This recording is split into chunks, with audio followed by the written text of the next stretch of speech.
الله وبركاته. بسم الله الرحمن الرحيم. الحمد لله رب العالمين والعاقبة للمتقين ولا عدوان إلا على الظالمين. أصلي وأسلم على خاتم الأنبياء والمرسلين نبينا محمد وعلى آله وصحبه أجمعين ومن تبعهم بإحسان إلى يوم الدين. أما بعد، اللهم علمنا ما ينفعنا وانفعنا بما علمتنا وزدنا علما. رب اشرح لي صدري ويسر لي أمري واحلل عقدة من لساني يفقهوا قولي. സ്നേഹാദരണീയരായ ഈ മസ്ജിദിൽ ഒരുമിച്ച് കൂടിയിട്ടുള്ള എൻ്റെ ശബ്ദം കേൾക്കുന്ന വിദ്യാർത്ഥികളെ, സുഹൃത്തുക്കളെ, സഹോദരങ്ങളെ, കൈഫ ഹാലക്കും? എന്താണ് നിങ്ങളുടെ വിശേഷങ്ങൾ? ഇന്ന് രാവിലെ മുതലാണല്ലേ ക്യാമ്പ് ആരംഭിച്ചത്? ഇപ്പം എത്ര ക്ലാസ്സുകൾ കഴിഞ്ഞു? ഉച്ചയ്ക്ക് മുമ്പായിട്ട് 2 ക്ലാസ്. ആദ്യത്തെ ക്ലാസ് ഏത് വിഷയത്തിലായിരുന്നു? കൂട്ടുകെട്ട് നന്നാക്കിയ? നല്ല കൂട്ടുകെട്ടുകൾ കിട്ടിയോ ഇവിടുന്ന്? സമയമില്ല അല്ലേ? രണ്ടാമത്തെ ക്ലാസ് ഏത് വിഷയത്തിലായിരുന്നു? മുസ്ലിമിൻ്റെ ജീവിതം. രാവിലെ എഴുന്നേറ്റത് മുതൽ ഉറങ്ങുന്നത് വരേക്കുള്ള ഒരു മുസ്ലിമിൻ്റെ ജീവിതം, അതല്ലായിരുന്നു അല്ലേ? ഇപ്പോൾ നിങ്ങളോട് സംസാരിക്കാൻ ഏൽപ്പിക്കപ്പെട്ട വിഷയം നിങ്ങളറിയോ? അറിയില്ല. ആത്മവിചാരണ എന്നാണ് മലയാളത്തിൽ പറയുക. ആത്മവിചാരണ. എന്താണ് ആത്മവിചാരണ എന്ന് പറഞ്ഞാൽ? അറബിയിൽ മുഹാസബത്തുൻ നഫ്സ് എന്ന് പറയും. സ്വയം നമ്മൾ എന്ത് ചെയ്യുക? നമ്മെ വിചാരണ ചെയ്യുക. നമ്മുടെ കുറവുകൾ എന്താണ്? നമ്മുടെ പ്രശ്നങ്ങൾ എന്താണ്? എങ്ങനെ നമുക്ക് നന്നാവാം? എന്താണ് നമ്മൾ തിരുത്തേണ്ടത്? എന്താണ് നമ്മൾ മാറ്റേണ്ടത്? ഈ ഏറ്റവും പിന്നിൽ പോയി ചാരിയിരുന്ന് കാലൊക്കെ നീട്ടിവെച്ചിരിക്കുന്നത് അത്ര നല്ല പരിപാടിയല്ല. കുറച്ചു നേരം ഒന്ന് ചാരാതിരുന്നൂടെ? പ്രത്യേകിച്ച് നെയ്ച്ചോറും ചിക്കൻ കറിയൊക്കെ കൂട്ടിയിരിക്കുകയാണ് നമ്മൾ. നല്ല ഉറങ്ങാൻ തോന്നും ചാരിയിരുന്നാൽ. കുറച്ചു നേരം ഒന്ന് കയറിയിരിക്കും. സൊഫിദാം ഇവിടെ എല്ലാം നിങ്ങളെക്കാൾ മുതിർന്ന ആളുകൾ, താടിയൊക്കെ ഉള്ള ആളുകൾ മുമ്പിൽ കയറിയിരിക്കുന്നുണ്ട്. നിങ്ങളെക്കാൾ തടിയും മണ്ണൊക്കെ ഉള്ള ആളുകൾ, പ്രായമുള്ള ആളുകൾ. ചാരിയിരിക്കുന്നവരൊന്ന് മുമ്പിലേക്ക് കയറിയിരിക്കും. ഫദൽ കയറി മക്കളെ.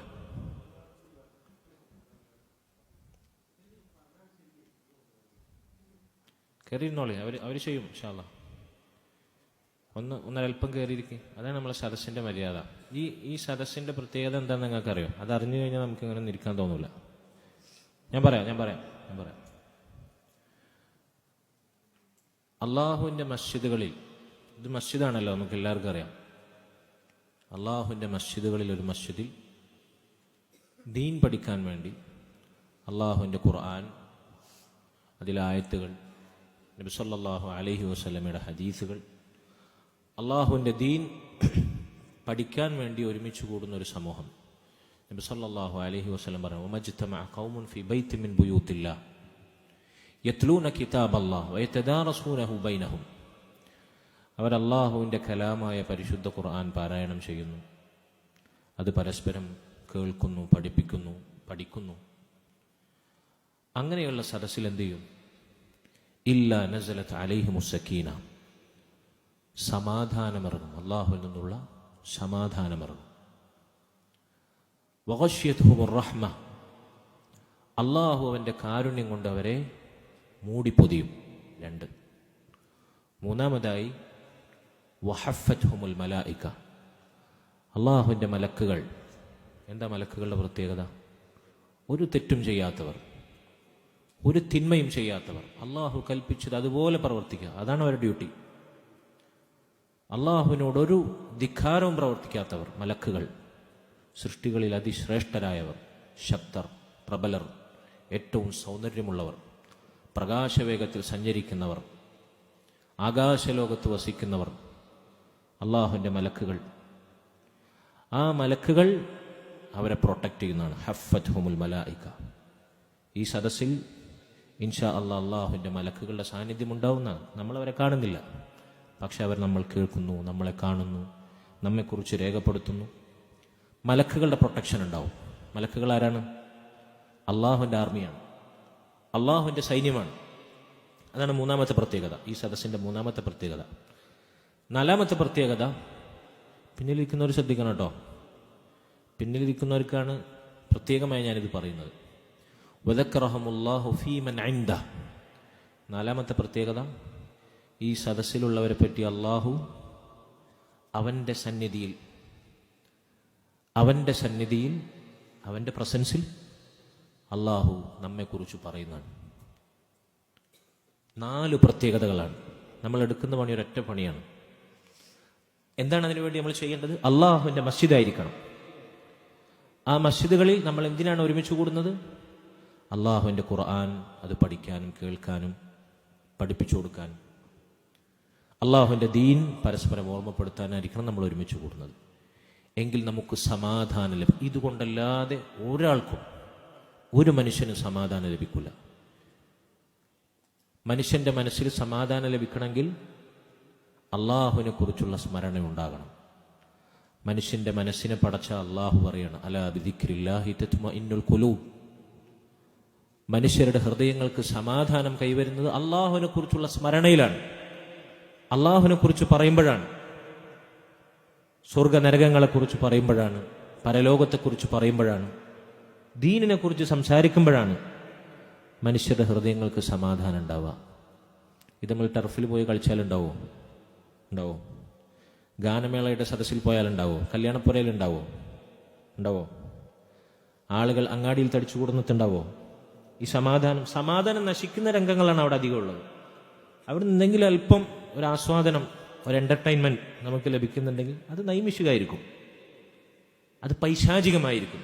മ്യൂസിക് കേൾക്കുമ്പോഴുള്ള സമാധാനം അതല്ല യഥാർത്ഥ സമാധാനം, അത് പൈശാചികമാണ്. ആളുകളെ കൊന്നുകൊണ്ടേയിരിക്കുന്നവർ, അവർക്ക് അതിലാണ് സമാധാനം. അതാണ് സമാധാനം. ഡ്രഗ്സിനും മദ്യപാനത്തിനൊക്കെ അഡിക്റ്റ് ആകുന്ന ആളുകൾ, അവർക്ക് അതിലാണ് സമാധാനം. അതാണ് സമാധാനം. മോഷണം നടത്തുന്നവരുണ്ട്, കൊടും കുറ്റവാളികളുണ്ട്, അവർക്ക് സമാധാനം അതിലാണ്. അതാണ് യഥാർത്ഥത്തിൽ സമാധാനം. ഇവരെല്ലാവരെയും പടച്ച, സകല മനുഷ്യരെയും അവരെ ഹൃദയങ്ങളെയും പടച്ച, സമാധാനത്തെ പടച്ച അള്ളാഹു പറയണം, അലാ ബിദിക്രില്ലാഹി തത്മഇന്നുൽ ഖുലൂബ്. അള്ളാഹുവിനെ കുറിച്ചുള്ള സ്മരണയിൽ നമ്മെ പടച്ച ശുദ്ധശൂന്യതയിൽ നിന്ന്, ഒന്നുമല്ലാത്ത അവസ്ഥയിൽ നിന്ന്. പരിശുദ്ധ ഖുർആനിൽ സൂറത്തുൽ ഇൻസാൻ എന്ന് പേരുള്ളൊരു സൂറത്തുണ്ട്. നിങ്ങൾക്കറിയുമോ അത്? സൂറത്തുൽ ഇൻസാന് മറ്റൊരു പേരുണ്ട്. എന്താണത്? സൂറത്തു ദഹർ. മനുഷ്യന്റെ സൃഷ്ടിപ്പിന്റെ ശൂന്യത, അതിനെപ്പറ്റിയുള്ള ഒരു ചോദ്യമാണ് അള്ളാഹു സൂറത്തുൽ ഇൻസാന്റെ തുടക്കത്തിൽ ചോദിക്കുന്നത്. ഹൽ അതാ അലൽ ഇൻസാനി ഹീനും മിനദ് ദഹ്രി ലം യകുൻ ശൈഅൻ മദ്കൂറാ. മനുഷ്യ, ഇന്നാലിന്ന സംഗതി എന്ന് പറയാൻ പറ്റാത്തൊരു കാലഘട്ടം നിനക്കുണ്ടായിരുന്നു. ശൂന്യമായൊരവസ്ഥ, ഒന്നുമല്ലാത്ത അവസ്ഥ, അങ്ങനെ ഒരു കാലം നിനക്കുണ്ടായിരുന്നു. നീ അറിയുമോ നിന്റെ ആ കാലഘട്ടത്തെക്കുറിച്ച്? ഒന്നും പറയാൻ പറ്റാത്ത, ഇന്ന സംഗതി, ഇന്നാലിന്ന വസ്തു എന്ന് പറയാൻ പറ്റാത്തൊരു കാലഘട്ടം. 100 വർഷം മുമ്പ് ഇവിടെ ഇരിക്കുന്നവരൊക്കെ ഇവിടെ, 100 വയസ്സ് പ്രായമുള്ള ആരും ഇവിടെ ഉണ്ടെന്ന് ഞാൻ വിചാരിക്കുന്നില്ല. 100 വർഷം മുമ്പ് നമ്മുടെ അവസ്ഥ എന്താ? നമ്മളാരെങ്കിലും ഉണ്ടോ ഇവിടെ? എന്തായിരുന്നു നമ്മുടെ അവസ്ഥ? എന്തെങ്കിലും അവസ്ഥയുണ്ടോ? ശൂന്യമായ അവസ്ഥ, ഒന്നുമില്ലാത്ത അവസ്ഥയിൽ നിന്ന് അള്ളാഹു നമ്മെ സൃഷ്ടിച്ചു. ഒരു ബീജഗണത്തിലൂടെ, ഒരു രക്തക്കട്ടയായി, ഒരു മാംസകഷ്ണമായി. പിന്നീട് അതിൽ എല്ലുകൾ വളർന്നു, അതിനു മുകളിൽ മാംസം കൊണ്ട് പൊതിഞ്ഞു. കണ്ണും കൈയും കാലും കാതുമുണ്ടായി, ഹൃദയമുണ്ടായി. പിന്നീട് അതാ 10 മാസക്കാലം ഉമ്മായുടെ ഗർഭപാത്രത്തിൽ ഭ്രൂണശാസ്ത്രത്തിന്റെ വ്യത്യസ്ത ഘട്ടങ്ങൾ പിന്നിട്ട് ഒരു പൂർണ്ണ കുഞ്ഞായി, മനുഷ്യക്കുഞ്ഞായി നമ്മൾ പുറത്തു വന്നു. വല്ലാഹു അഖ്റജകും മിൻ ബുതൂനി ഉമ്മഹാതികും ലാ തഅലമൂന ശൈഅ. അല്ലാഹു നിങ്ങളുടെ മാതാക്കളുടെ ഉദരത്തിൽ നിന്ന് ഒന്നും അറിയാത്തവരായി നിങ്ങളെ പുറത്തു കൊണ്ടുവന്നു, ഒരു മനുഷ്യനായി. എന്തായിരുന്നു നമ്മൾ ജനിക്കുമ്പോഴുള്ള അവസ്ഥ? എന്തായിരുന്നു അവസ്ഥ? എന്തെങ്കിലും അറിയോ നമുക്ക്? ഒന്നും അറിയാത്ത അവസ്ഥ. വാ പൊളിച്ച് കരയാൻ മാത്രം അറിയാവുന്ന അവസ്ഥ. വിശന്നാലും വേദനിച്ചാലും നമ്മുടെ ആവശ്യങ്ങൾ പറയേണ്ടി വന്നാലും ഒക്കെ കരയാൻ മാത്രം അറിയുന്ന അവസ്ഥ. ഈ അവസ്ഥയിലാണ് നമ്മൾ ഈ കാണുന്ന രൂപത്തിലൊക്കെ വളർന്നു വന്നത്. അല്ലെ, മനുഷ്യൻ അവിടുന്ന് അവൻ്റെ കൈ വളർന്നു, കാൽ വളർന്നു. മലർന്നു മാത്രം കിടന്നിരുന്ന കുഞ്ഞ് പിന്നെ ചെരിയാൻ തുടങ്ങി. ചെരിഞ്ഞവൻ പിന്നെ കമിഴാൻ തുടങ്ങി. കമിഴ്ന്നിട്ട് അവൻ മുട്ടുകുത്താൻ തുടങ്ങി. മുട്ടിലിഴയാൻ തുടങ്ങി. എഴുന്നേറ്റിരിക്കാൻ തുടങ്ങി. പതുക്കെ പതുക്കെ പിടിച്ച് പിച്ച വെച്ച് നടക്കാൻ തുടങ്ങി. പിന്നെ ഓടാൻ തുടങ്ങി, ചാടാൻ തുടങ്ങി. കുട്ടിക്കാലവും ബാല്യവും കൗമാരവും പിന്നിട്ടു. യുവാവാകുന്നു അവൻ, മധ്യവയസ്കനാകുന്നു, വാർദ്ധക്യത്തിലെത്തുന്നു, വയസ്സാകുന്നു. ജനിച്ചതുപോലെ ശൂന്യതയിൽ നിന്ന് അവൻ വളർന്നതുപോലെ ശൂന്യതയിലേക്ക്, അവൻ ഒന്നുമില്ലാത്ത അവസ്ഥയിലേക്ക് യാത്രയാകുന്നു, മരിക്കുന്നു. ഇതാണ് മനുഷ്യന്റെ ജീവിതം. മുൻഗാമികൾ ചിലർ മനുഷ്യന്റെ ജീവിതത്തെ ഉപമിക്കുന്ന ഒരു കഥ പറയാറുണ്ട്. ഒരു മനുഷ്യൻ, ഞാൻ എൻ്റെ വിഷയത്തിന്റെ പ്ലേറ്റ് പതുക്കൊന്ന് മാറ്റുകയാണ്, നിങ്ങളെ ശ്രദ്ധയാകർഷിക്കാൻ വേണ്ടി ഒരു കഥ ഞാൻ നിങ്ങളെ കേൾപ്പിക്കുകയാണ്. പിന്നിൽ കഥ കേൾക്കുന്ന കഥയില്ലാത്ത ആളുകളുണ്ടല്ലോ, ശ്രദ്ധിക്കാതെ. മുമ്പിൽ വന്നിരിക്കടോ, എന്താണോ? ഇവിടെ കയറിയിരിക്കുക. ഇതാ അവിടെ സൊഫിൽ ഇതാ ഗ്യാപ്പുണ്ട്, അവിടെ കയറിയിരിക്കുക. സമാധാനം ലഭിക്കുന്ന സദസ്സാണ് നമ്മളെ സദസ്സ്. പിന്നെന്താണ് നമ്മൾ രണ്ടാമതായി പറഞ്ഞത്? ആ ഹദീസിലേക്ക് നമുക്ക് തിരിച്ചു പോകാം, എന്നിട്ട് കഥയിലേക്ക് വരാം. അള്ളാഹുവിൻ്റെ മസ്ജിദുകളിൽ ദീൻ പഠിക്കാൻ നമ്മൾ ഇരുന്നാൽ അള്ളാഹുവിൻ്റെ സമാധാനം ലഭിക്കും. ഇവിടെ നോക്കൂ നിങ്ങൾ, ഏതു മനുഷ്യനും, അള്ളാഹു ഇല്ല എന്ന് പറയുന്ന മനുഷ്യനും, നിരീശ്വരവാദികളുണ്ട്, എത്തിസ്റ്റുകളുണ്ട്, മതം വേണ്ടതില്ല മനുഷ്യനെന്ന് പറയുന്നവരുണ്ട്. മനുഷ്യനെങ്ങനെ നാൽക്കാലികളെപ്പോലെ, മൃഗങ്ങളെപ്പോലെ തോന്നിയതുപോലെ ജീവിക്കാൻ വിട്ടാൽ മതി, സ്വാതന്ത്ര്യം നൽകിയാൽ മതി, അങ്ങനെ പറയുന്നവരുണ്ട്. എല്ലാവർക്കും എന്താണ് വേണ്ടത്? തങ്ങളെ പടച്ച റബ്ബിനെ നിഷേധിക്കുന്നവരവർ എന്താണ് വേണ്ടത്? സമാധാനമാണ് വേണ്ടത്. എന്തിനാളുകൾ തോന്നിവാസം ചെയ്യുന്നത്? എന്തിനാണ് ആളുകൾ തിന്മകളുടെ പിന്നാലെ? സമാധാനം ലഭിക്കാനാണ്. ഇവിടുന്ന് സമാധാനം കിട്ടുക? ഇവരെ എല്ലാം പടച്ച, അവരുടെ എല്ലാം ഹൃദയത്തെ പടച്ച, ഞാൻ നേരത്തെ പറഞ്ഞു സമാധാനത്തെ പടച്ച റബ്ബ് പറയാണ് സമാധാനം എവിടുന്ന കിട്ടുക? അള്ളാഹുവിനെ കുറിച്ചുള്ള സ്മരണയിൽ നിന്ന്. ഇനി നമുക്ക് നന്നായി ജീവിക്കാൻ, തിന്മകളിൽ നിന്ന് അകന്നു നിൽക്കാൻ, നമ്മൾ ദുനിയാവിലും മരിച്ചു കഴിഞ്ഞാൽ നാളെ ആഖിറത്തിൽ നമ്മൾ ഇഷ്ടപ്പെടുന്ന, ദുനിയാവിൽ ഒരുപാട് ആഗ്രഹങ്ങളും സ്വപ്നങ്ങളും മോഹങ്ങളും അംബീഷൻസ് ഒക്കെ ഉണ്ടാവും നമുക്ക്. എങ്ങനെ നമുക്ക് കിട്ടുക? അള്ളാഹുവിൻ്റെ സഹായമില്ലെങ്കിൽ സാധിക്കുമോ? അള്ളാഹുവിൻ്റെ തൗഫീഖ് ഇല്ലെങ്കിൽ ഒരു നന്മയും നമുക്ക് നേടാൻ സാധിക്കുകയില്ല. അള്ളാഹുവിൻ്റെ കാരുണ്യം അതിനു വേണം. അള്ളാഹുവിൻ്റെ കാരുണ്യം ലഭിക്കുന്ന സദസ്സാണിത്. വഗശിയത്തുഹുമുർ റഹ്മ. പിന്നെന്താ നമ്മൾ പറഞ്ഞത്? മലക്കുകളുടെ സംരക്ഷണം. മലക്കുകൾ നമുക്ക് സംരക്ഷണം ഒരുക്കിയാൽ അതിനേക്കാൾ ശക്തരും പ്രബലരുമായ മറ്റൊരു സംരക്ഷണം നൽകുന്ന ഏതെങ്കിലും സൈന്യമോ പടപ്പോ പട്ടാളമോ പോലീസോ സന്നാഹങ്ങളോ നമുക്കുണ്ടോ? പറ നിങ്ങൾ. ആ മലക്കുകൾ ദിവസവും രാവും പകലും ഉടനീളം നമുക്ക് സംരക്ഷണം ഒരുക്കുന്നതാണ് അള്ളാഹുവിൻ്റെ അടിമകൾക്ക്. മസ്ജിദുകളിൽ അള്ളാഹുവിൻ്റെ ദീൻ പഠിക്കുന്നവർക്ക് അവരുടെ പ്രത്യേക സംരക്ഷണം ഉണ്ടാകും. നമുക്ക് വേണ്ടി അവർ അള്ളാഹുവിനോട് പൊറുക്കലിനെ തേടും. അവർക്ക് പുറത്തു കൊടുക്കണേ എന്ന് നമുക്ക് വേണ്ടി മലക്കുകൾ പ്രാർത്ഥിക്കും. അതിനുമപ്പുറത്ത് നാലാമതായി നമ്മൾ സൂചിപ്പിച്ചു, അള്ളാഹു അവൻ്റെ സന്നിധിയിൽ മലക്കുകൾക്കിടയിൽ നമ്മെക്കുറിച്ച് പറയും, നമ്മുടെ പേര് പരാമർശിക്കും. ഇവിടെ നോക്കൂ നിങ്ങൾ, ഈ ലോകത്ത് ഒരു പഞ്ചായത്ത്, നമ്മുടെ നാടിൻ്റെ പഞ്ചായത്തിൻ്റെ ഒരു പ്രസിഡന്റ്, അതല്ലെങ്കിൽ ഒരു ഡിസ്ട്രിക്ട് കളക്ടർ, അതല്ലെങ്കിൽ നമ്മുടെ നാട്ടിലെ പ്രൈം മിനിസ്റ്റർ, അതല്ലെങ്കിൽ നാട്ടിലെ വലിയൊരു സെലിബ്രിറ്റി, ഒരു പൊളിറ്റീഷ്യൻ, നമ്മുടെ പേര് 4 ആൾ കൂടുന്ന സദസ്സിൽ മൈക്കിന് മുമ്പിൽ പറഞ്ഞു എന്ന് പറഞ്ഞാൽ അത് എത്ര വലിയ ക്രെഡിറ്റായി നമുക്ക് തോന്നും. നമ്മളെപ്പോലുള്ള ചെറിയ പ്രായക്കാർക്ക് നമ്മൾ വലിയ സംഭവമായിട്ട് തോന്നൂലേ? ലോകരുടെ റബ്ബായ അള്ളാഹു, ആകാശങ്ങളെയും ഭൂമികളെയും പടച്ച സർവാധിരാജനായ മലിക്കുൽ ജബ്ബാറായ, ഖിയാമത്ത് നാളിൽ വൽ അർളു ജമീഅൻ ഖബ്ലതുഹു യൗമൽ ഖിയാമ, ഈ ഭൂമി മുഴുവൻ അള്ളാഹുവിൻ്റെ ഒരു കൈപ്പിടിയിൽ ഒതുങ്ങും. 7 ആകാശങ്ങളും പുസ്തകത്തിലെ പേജുകൾ ചുരുട്ടിയെടുക്കുന്നത് പോലെ അള്ളാഹുവിൻ്റെ വലതു കരത്തിൽ ചുരുട്ടിപ്പിടിക്കും. 7 ആകാശങ്ങൾ. ഒരാകാശം തന്നെ നമ്മൾ കണ്ടു തീർന്നിട്ടില്ല, ശാസ്ത്രം കണ്ടെത്തി തീർന്നിട്ടില്ല.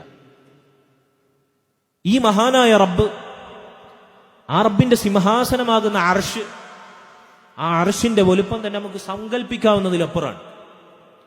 അള്ളാഹുവിന്റെ കാൽപാദം വെക്കുന്ന കുർസി, അള്ളാഹുവിന്റെ പാദപീഠമാകുന്ന കുർസി, അതിൻ്റെ വലുപ്പം ഹദീസുകളിൽ നബി സല്ലല്ലാഹു അലൈഹി വസല്ലം പറയുന്നു, അള്ളാഹുവിൻ്റെ കാൽപാദം വെക്കുന്ന കുർസിയിൽ കൊണ്ടുപോയി 7 ആകാശങ്ങളും ഭൂമിയും വെച്ചാൽ ആകാശവും ഭൂമിയും ഒരു മരുഭൂമിയിൽ കിടക്കുന്ന വളയം, ഒരു മോതിരം അതിനെപ്പോലെ നിസാരമാകും.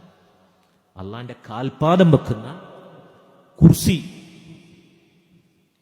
ഈ കുർസി കൊണ്ടുപോയി അള്ളാഹുവിന്റെ സിംഹാസനമാകുന്ന അർശിൽ വെച്ചാൽ മരുഭൂമിയിൽ കിടക്കുന്ന ഒരു വളയത്തെ പോലെ ആ കുർസിയും ചെറുതാകും. കുർസി അപേക്ഷിച്ച് ആകാശഭൂമികൾ മരുഭൂമിയിൽ കിടക്കുന്ന ഒരു വളയത്തെ പോലെ, അർശിനെ അപേക്ഷിച്ച് ഈ കുർസി അതേപോലെ മരുഭൂമിയിൽ കിടക്കുന്ന ഒരു മോതിരത്തെ പോലെ നിസാരമാകും. ആ അർശ് അള്ളാഹുവിന്റെ സൃഷ്ടികളിൽ ഏറ്റവും വലിയ സൃഷ്ടിയാണ്. അത് അള്ളാഹുവിന്റെ സിംഹാസനം മാത്രമാണ്. അതിന് മുകളിലാണ് അള്ളാഹുവിന്റെ സ്ഥാനം. അള്ളാഹുവിന്റെ വലുപ്പം എത്രയായിരിക്കും? ലാ ഹൗല വലാ ഖുവത ഇല്ലാ ബില്ലാ. ഈ ആകാശങ്ങളും ഭൂമിയും അവൻ കൈപ്പിടിയിൽ ഒതുക്കുമെന്നാണ് ഖിയാമത്ത് നാളിൽ. എന്നിട്ട് ചോദിക്കുമെന്നാണ്, ഐനൽ മുലൂക്ക്, ഐന മുലൂക്കിൽ അർദ്, ഐനൽ ജബ്ബാറൂൻ, ഐനൽ മുതകബ്ബിറൂൻ. എവിടെയാണ് ഭൂമിയിലെ രാജാക്കന്മാർ? എവിടെയാണ് ഭൂമി അടക്കി ഭരിച്ചവർ? എവിടെയാണെന്ന് അള്ളാഹു ചോദിക്കും ഖിയാമത്ത് നാളിൽ. ആർക്കെങ്കിലും ഉത്തരമുണ്ടാകുമോ? അന്ന് അള്ളാഹുവിന് മാത്രമാണ് അധികാരം. ആ റബ്ബ്, ആ മഹാനായ റബ്ബ് അള്ളാഹു സുബ്ഹാനഹു വ തആല നമ്മെ അവന്റെ സന്നിധിയിൽ മലക്കുകൾക്കിടയിൽ പരാമർശിക്കും, പേരെടുത്തു പറയുമെന്ന് പറഞ്ഞാൽ എത്ര വലിയ ശ്രേഷ്ഠതയാണത്. പറയും നിങ്ങൾ.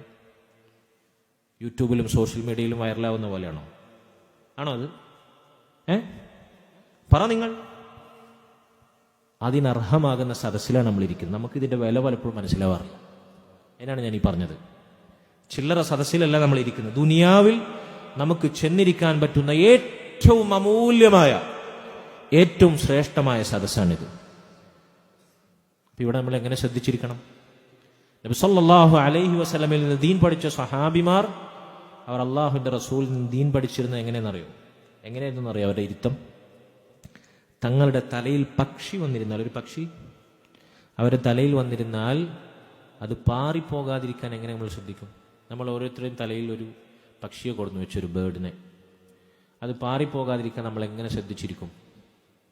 പറ നിങ്ങൾ. ചാരിയിരിക്കുമോ? കാല് നീട്ടിയിരിക്കുമോ? ചായുമോ? ചെരിയുമോ? അതുപോലെയാണ് അവർ ദീൻ അള്ളാഹുവിൻ്റെ റസൂലിൽ നിന്ന് പഠിച്ച് നമുക്ക് മാതൃകയാക്കിയത്. അതുകൊണ്ട് ഇത് വളരെ ശ്രേഷ്ഠമായ സദസ്സാണ്. വീണ്ടും ഞാൻ ആവർത്തിക്കട്ടെ, നമുക്ക് സമാധാനം ആഗ്രഹമുണ്ടോ? സമാധാനമിറങ്ങുന്ന സദസ്സാണ്. എന്ത് നന്മയും നമ്മൾ ആഗ്രഹിക്കുന്നുവെങ്കിൽ അള്ളാഹുവിൻ്റെ കാരുണ്യം നമുക്ക് ലഭിക്കണം. ഏത് തിന്മയിൽ നിന്ന് നമ്മൾ അകലണമെങ്കിൽ അള്ളാഹുവിൻ്റെ കാരുണ്യം നമുക്ക് ലഭിക്കണം. കാരുണ്യം തേടുന്നവരാണ് നമ്മൾ. അള്ളാഹുവിൻ്റെ കാരുണ്യം കൊണ്ട് അവൻ മൂടിപ്പൊതിയുന്ന സദസ്സാണിത്. അള്ളാഹുവിൻ്റെ മലക്കുകൾ, അള്ളാഹുവിൻ്റെ സൈന്യമായ മലക്കുകളുടെ സംരക്ഷണം, പ്രൊട്ടക്ഷൻ ആഗ്രഹിക്കുന്നുണ്ടോ നമ്മൾ? മറ്റാര് നമ്മളെ കൈയൊഴിഞ്ഞാലും, ദുനിയാവിലുള്ള സകലരും നമുക്കെതിരെ തിരിഞ്ഞാലും, അള്ളാഹുവിൻ്റെ മലക്കുകളുടെ സംരക്ഷണം അവൻ ഏർപ്പെടുത്തിയാൽ, ബദറിൽ 1000-ഓളം വരുന്ന ശത്രു സമൂഹത്തിനെതിരെ അവരിൽ 1/3 മാത്രം എണ്ണമുള്ള 300-ൽ ചില്ലാനം സ്വഹാബിമാരെ അള്ളാഹു മലക്കുകളെ ഇറക്കി സഹായിച്ചില്ലേ? വിജയിച്ചില്ലേ? ബദർ യുദ്ധത്തിന്റെ ചരിത്രം നിങ്ങൾക്ക് അറിയില്ലേ? ഇതുപോലെ അള്ളാഹുവിന്റെ മലക്കുകളുടെ സംരക്ഷണം ലഭിക്കുന്ന സദസ്സാണിത്. അള്ളാഹു നമ്മെ കുറിച്ച് പറയാൻ കാരണമാകുന്ന സദസ്സാണിത്. അപ്പൊ ഇതിന് നമ്മൾ എത്ര വില കൽപ്പിക്കണം? ഗൗരവം മനസ്സിലായോ? പറഞ്ഞു മനസ്സിലായോ? അപ്പൊ ആ ശ്രദ്ധയിൽ നമ്മൾ ഇരിക്കണം. ഇതാണ് ഒന്നാമതായി പറയാനുള്ളത്. ഈ ക്യാമ്പ് തീരുന്നത് വരെ ഈ ഓർമ്മകൾ, ഈ 4 കാര്യങ്ങൾ നിങ്ങളുടെ മനസ്സിലെപ്പോഴും, എപ്പോഴൊക്കെ നിങ്ങൾ ശ്രദ്ധ തെറ്റുന്നോ, എപ്പോഴൊക്കെ മടി വരുന്നോ, നമ്മൾ നോക്കൂ. നിങ്ങൾ കൊല്ലത്തിലിപ്പോൾ 2 ദിവസമാണ് നമ്മൾ ദീൻ പഠിക്കാൻ വേണ്ടി ഒരു ക്യാമ്പിൽ വന്നിരിക്കുന്നത്. 2 ദിവസത്തിൽ 48 മണിക്കൂർ നമ്മൾ സ്പെൻഡ് ചെയ്തു എന്ന് വിചാരിച്ചു. നമ്മൾ എത്ര മണിക്കൂറുകൾ, എത്ര ആഴ്ചകൾ, എത്ര മാസങ്ങൾ ഒരാവശ്യമില്ലാത്ത കാര്യങ്ങൾക്ക് വേണ്ടി നമ്മൾ ചെലവഴിക്കുന്നില്ലേ? കളിക്കാൻ വേണ്ടി നമ്മൾ ഈ ക്യാമ്പിൻ്റെ അവസാനം നിങ്ങൾക്ക് എല്ലാവർക്കും കൂടി ഇവിടെ അടുത്ത ടർഫിലൊരു കളിയുണ്ട് എന്ന് പറഞ്ഞാൽ, ഉണ്ടെന്ന് അതോറിറ്റി ആരും പറഞ്ഞിട്ടില്ല കേട്ടോ, ഞാനൊരു എക്സാമ്പിൾ പറയാണ്. ഇനിയിപ്പോൾ അതിൻ്റെ പേരിൽ അവരെ പ്രയാസപ്പെടുത്തരുതേ. എത്ര മണിക്കൂർ നമ്മൾ കളിക്കും? ഇനി പുറേ പോയില്ലെങ്കിലും വേണ്ടില്ല, കളിച്ച് തിമിർക്കാന്ന് പറഞ്ഞിട്ട് നമുക്ക് മടുക്കുമോ?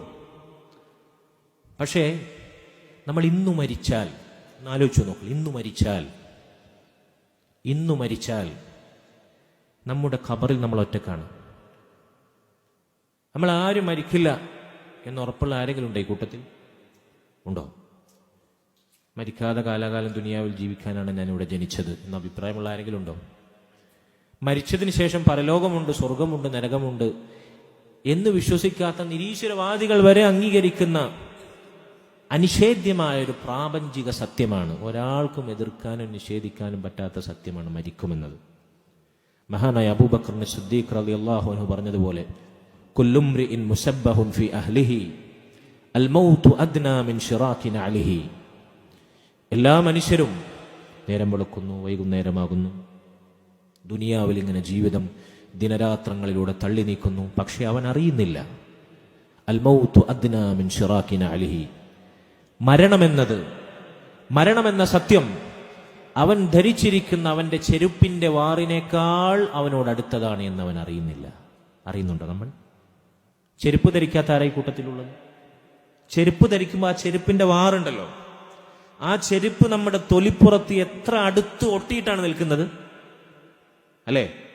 അതിനേക്കാൾ അടുത്തതാണ് മരണം നമ്മോട് എന്ന് പറയുകയാണ്. എവിടെയാണെങ്കിലും ഏത് കോട്ടക്കൊത്തളങ്ങളിൽ പോയി ഒളിച്ചാലും മരണം നമ്മെ തേടിയെത്തും. ഖുൽ ഇന്നൽ മൗതല്ലദീ തഫിറൂന മിൻഹു ഫഇന്നഹു മുലാഖീകും. ഏതു മരണത്തിൽ നിന്നാണ് നിങ്ങൾ ഓടി അകലുന്നത്, ആ മരണം നിങ്ങളെ തേടിയെത്തും. നമ്മൾ തേടി പോകുന്നു വേണ്ട, നമ്മൾ ഓടി ഒളിച്ചാലും വലൗ കുൻതും ഫീ ബുറൂജിൻ മുശയ്യദ, ഭദ്രമായി കെട്ടിയുണ്ടാക്കപ്പെട്ട കോട്ടക്കൊത്തളങ്ങളിൽ നിങ്ങൾ പോയി ഒളിച്ചാലും ഐനമാ തകൂനു യുദ്രിക്കുമുൽ മൗത്ത്, നിങ്ങളെ മരണം പിടികൂടും. മരിച്ചു കഴിഞ്ഞാൽ നമുക്ക് ഉപകാരപ്പെടുന്ന പ്രവർത്തനങ്ങൾ, അറിവുകൾ എന്താണ് നമ്മൾ നേടിയത്? അവിടെയാണ് കാര്യം.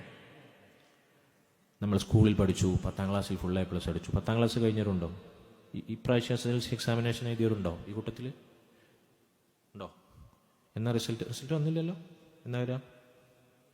10A+ പ്രതീക്ഷിക്കുന്നവരുണ്ടാവും. കഴിഞ്ഞ വർഷം 10A+ അടിച്ച ആരെങ്കിലും ഉണ്ടോ ഈ കൂട്ടത്തിൽ? ഉണ്ടോ? അല്ലേ?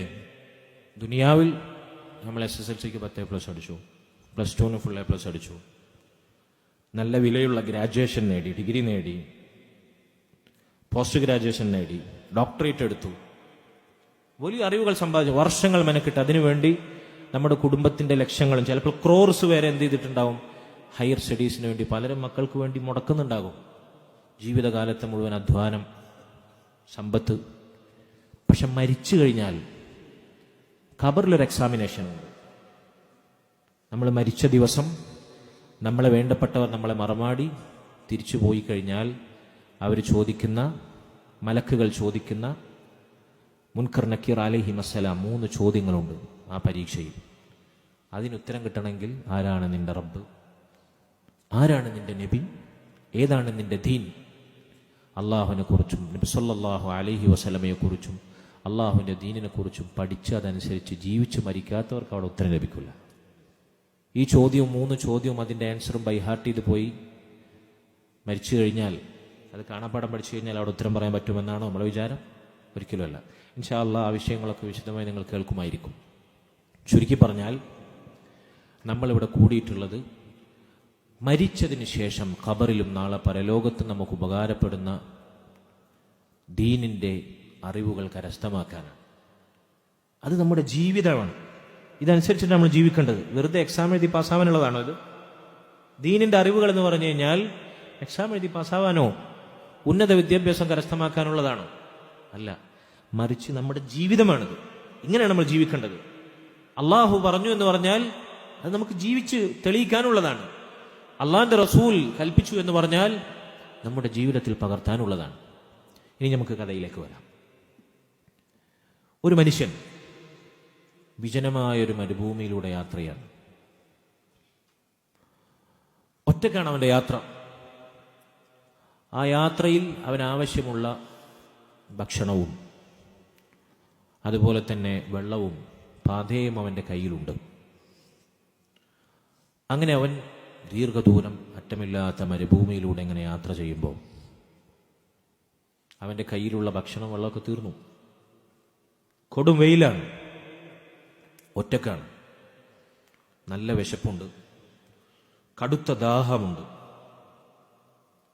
ക്ഷീണിച്ചു തളർന്നു വീഴുമെന്ന ഘട്ടത്തിലായി. അങ്ങനെ അവൻ പതുക്കെ പതുക്കെ നടന്നു നീങ്ങവേ പെട്ടെന്നൊരു ശബ്ദം കേൾക്കുകയാണ് അവന്റെ മുമ്പിൽ നിന്ന്. ഗർജിക്കുന്ന ഒരു സിംഹത്തിന്റെ ശബ്ദം. അവൻ മുമ്പിലേക്ക് നോക്കിയപ്പോഴത് വാ പൊളിച്ച് ഗർജിക്കുന്ന ഒരു സിംഹം തന്നെ കടിച്ചു കീറാൻ വേണ്ടി പാഞ്ഞു വരികയാണ്. എന്തായിരിക്കും മനുഷ്യന്റെ അവസ്ഥ? വെള്ളവും ഭക്ഷണമൊക്കെ തീർന്ന് ചുട്ടുപൊള്ളുന്ന മരുഭൂമിയിൽ ക്ഷീണിച്ചിപ്പോ കുഴഞ്ഞു വീഴുമെന്ന അവസ്ഥയിലാണ് അവൻ നടക്കുന്നത്. അതിനു മുമ്പിലാണ് കടിച്ചു കീറാൻ ഗർജിക്കുന്ന ഒരു സിംഹം വരുന്നത്. എന്തായിരിക്കും അവന്റെ അവസ്ഥ? ഈ മനുഷ്യൻ എന്തു ചെയ്തു?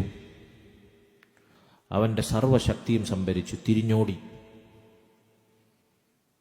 അറ്റമില്ലാത്ത മരുഭൂമിയിൽ അവൻ സർവശക്തിയും സംഭരിച്ചോടി. പിന്നാലെ സിംഹവും. ഓടി ഓടി ഓടി അവസാനം അവൻ വലിയൊരു കൊക്കയുടെ വക്കിലെത്തി. വലിയൊരു ഗർത്തം. വഴി അവസാനിക്കുകയാണ് അവിടെ. അവസാനം ഒരു കൊക്കയാണ്. കൊക്ക മനസ്സിലായില്ലേ? പിന്നിലേക്ക് അവൻ പാളി നോക്കിയതാ സിംഹം വാ പൊളിച്ച് കടിച്ചു കീറാൻ അടുത്തുകൊണ്ടിരിക്കുകയാണ്. ഈ മനുഷ്യൻ ആ കൊക്കയിലേക്കൊന്ന് പാളി നോക്കി. ആ കൊക്കയിലതാ താഴ്ഭാഗത്ത് വലിയ സർപ്പങ്ങൾ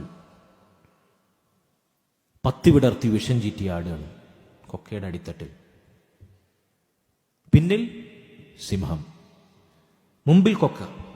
അതിലവനെ വരവേൽക്കുന്നത് വിഷം ചീറ്റുന്ന ഭീമാകാരങ്ങളായ സർപ്പങ്ങൾ. എന്തായിരിക്കും മനുഷ്യന്റെ അവസ്ഥ? ആ മനുഷ്യൻ രണ്ടും കൽപ്പിച്ചെടുത്ത് ചാടി, കൊക്കയിലേക്ക് എടുത്ത് ചാടി. ചാടുന്നതിനിടയിൽ ഇയാൾക്കൊരു വള്ളിയിന്മേൽ പിടികിട്ടി, ഒരു കാട്ടുവള്ളിയിന്മേൽ പിടികിട്ടി. ആ വള്ളി ഒരല്പസമയം കഴിഞ്ഞപ്പോൾ അതിൻ്റെ ചലനം, അതിങ്ങനെ തൂങ്ങിയാടുമ്പോൾ അതിങ്ങനെ ചലിക്കുമല്ലോ, അതിൻ്റെ ചലനം നിന്നു.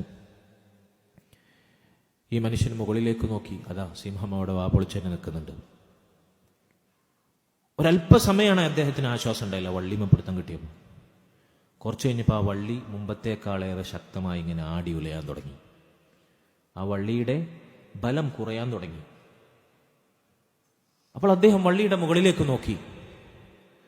അപ്പോഴതാ കുറച്ച് കറുത്ത വെളുത്തെലികൾ ഈ വള്ളി ഇങ്ങനെ കടിച്ചു മുറിച്ച് തിന്നാണ്, കാർന്നുകൊണ്ടിരിക്കുകയാണ്. കറുത്തെലികളുണ്ട്, വെളുത്തെലികളുണ്ട്. ഈ വള്ളി കാർന്ന് തിന്നുകൊണ്ടിരിക്കുകയാണ്. എന്തായിരിക്കും മനുഷ്യന്റെ അവസ്ഥ? നിങ്ങളൊന്ന് ചിന്തിച്ചു, സങ്കല്പിക്കാൻ പറ്റുന്നുണ്ട് എത്ര ഭയാനകമാണത്? മുകളിലതാ കടിച്ചു കീറാൻ നിൽക്കുന്ന സിംഹം, കൊക്കയുടെ അഗാധ ഗർത്തങ്ങളിലതാ വിഷം ചീറ്റി തന്നെ കുത്തിവലിക്കാൻ നിൽക്കുന്ന സർപ്പങ്ങൾ. അതിനിടക്ക് ജീവിതമാകുന്ന കച്ചിത്തുരുമ്പിൽ ഒരു പിടിവള്ളി കിട്ടിയപ്പോൾ അതാ ഏത് നിമിഷവും പൊട്ടുവീഴുമാറ് ജീവിതം വിരൽത്തുമ്പിലായി ഇതാ കറുത്ത എലികളുടെ രൂപത്തിൽ അവന്റെ ജീവിതം ഇങ്ങനെ തൂങ്ങിയാട്. എന്താണ് ഈ മനുഷ്യന്റെ അവസ്ഥ? നിങ്ങളൊന്ന് ചിന്തിച്ചു നോക്കൂ. ആ മനുഷ്യന്റെ സ്ഥാനത്താണ് നമ്മളെങ്കിലും നിങ്ങൾ ചിന്തിച്ചു നോക്കൂ. വല്ലാഹി സുമ്മ തല്ലാഹി വബില്ലാഹ്, ഈ മനുഷ്യനാണ് നമ്മൾ ഓരോരുത്തരും. ഈ മനുഷ്യന്റെ അവസ്ഥ നമുക്ക് സങ്കല്പിക്കാൻ പറ്റുന്നുണ്ടോ? എന്നാൽ ഈ മനുഷ്യനെ പോലെയാണ് നമ്മൾ ഓരോരുത്തരും ഈ ദുനിയാവിൽ. സത്യം അതാണ്. ഈ കഥയിലെ ഓരോ രംഗവും ഓരോ ഉപമകളും നമുക്കൊരിക്കലും നിഷേധിക്കാൻ പറ്റാത്ത സത്യങ്ങളാണ്. ഒന്നാമതായി, ആ മരുഭൂമിയിലൂടെ വിജനമായ പ്രദേശത്ത് യാത്ര ചെയ്യുന്ന മനുഷ്യനാണ് നമ്മൾ ഓരോരുത്തരും. നമ്മുടെ യാത്ര എവിടെയാണ്? ദുനിയാവിൽ അവസാനിക്കുന്നുണ്ടോ? അറ്റമില്ലാത്ത മരുഭൂമിയിൽ ഇങ്ങനെ ഏകാന്തനായി യാത്ര ചെയ്യുന്നത് പോലെ നമ്മൾ ഓരോരുത്തരും, ഇപ്പൊ നമ്മുടെ കൂടെ എല്ലാവരുമുണ്ട്. കൂട്ടുകാരുണ്ട്, വേണ്ടപ്പെട്ടവരുണ്ട്, ഉമ്മയുണ്ട്, ഉപ്പയുണ്ട്, സഹോദരങ്ങളുണ്ട്, എല്ലാമുണ്ട്. പക്ഷേ മരിച്ചു കഴിഞ്ഞാൽ നമ്മുടെ കൂടെ ആരും ഉണ്ടാവില്ല, ഒറ്റക്കാണ്. മരിച്ചു കഴിഞ്ഞാൽ കുടുംബസമേതമാണ് നമ്മളെ ഖബറടക്കുക, ഏകാന്തനാണ്. പരലോകത്ത് നമ്മൾ ഒറ്റക്കാണ്. യൗമ യഫിറുൽ മർഉ മിൻ അഖീഹി വ ഉമ്മിഹി വ അബീഹി വ സാഹിബതിഹി വ ബനീ. ബാക്കി ലികുല്ലി ഇംറിഇൻ മിൻഹും യൗമഇദിൻ ശഅ്നുൻ യുഗ്നീ. മനുഷ്യൻ തന്റെ സഹോദരനെ വിട്ടോടുന്ന ദിവസം, കൂട്ടുകാരെ വിട്ടോടുന്ന ദിവസം, ഭാര്യമാരെയും മക്കളെയും വിട്ടോടുന്ന ദിവസം, ഓരോ മനുഷ്യനും അവനവന്റെ കാര്യമെന്നവൻ ചിന്തിക്കുന്ന ദിവസം, നഫ്സി നഫ്സി എന്നവൻ പരിതപിക്കുന്ന ദിവസം, നമ്മൾ ഏകാന്തനാകുന്ന ദിവസം, ഒറ്റക്കാകുന്ന ദിവസം, ഒറ്റക്കാണ് നമ്മൾ അല്ലാഹുവിലേക്ക് യാത്ര പോകുന്നത്. മരിക്കാത്ത പരലോകത്തേക്ക്, ഖബറിന്റെ കൂരാകൂരിട്ടിലേക്ക്, 6 അടി മണ്ണിലേക്ക് നമ്മൾ യാത്രയാകുന്നത് ഒറ്റക്കാണ്. മരുഭൂമിയുടെ വിജനതയിൽ അറ്റമില്ലാതെ നടന്നു നീങ്ങുന്ന ഒരു പതികനെ പോലെ, ഈ മനുഷ്യനെ പോലെ നമ്മൾ ഒറ്റക്കാണ് പരലോകത്തേക്ക് യാത്രയാകുന്നത്. അപ്പൊ ആ മനുഷ്യൻ ആരാണ്? നമ്മൾ ഓരോരുത്തരുമാണ്, അല്ലേ? നമ്മുടെ കയ്യിൽ ആ യാത്രക്കുള്ള പാഥേയമില്ല, ഭക്ഷണമില്ല, വെള്ളമില്ല. എന്താണ് പരലോകത്തേക്ക് യാത്രക്കുള്ള പാഥേയം? ലക്ഷങ്ങളാണോ? കോടികളാണോ? മില്യൺസ് ആണോ? ബില്യൺസ് ആണോ? ആണോ? ദുനിയാവിലെ സ്ഥാനമാനങ്ങളാണോ? ഇവിടുന്ന് നമ്മൾ നേടിയ വലിയ സർട്ടിഫിക്കറ്റുകളാണോ? വലിയ സാലറികൾ ലഭിക്കുന്ന ജോലിയാണോ? അധ്വാനമാണോ? കൊട്ടാര സമാനമായ നമ്മുടെ വീടുകളാണോ? വലിയ വിലപിടിപ്പുള്ള ശീതീകരിച്ച വാഹനങ്ങളാണോ?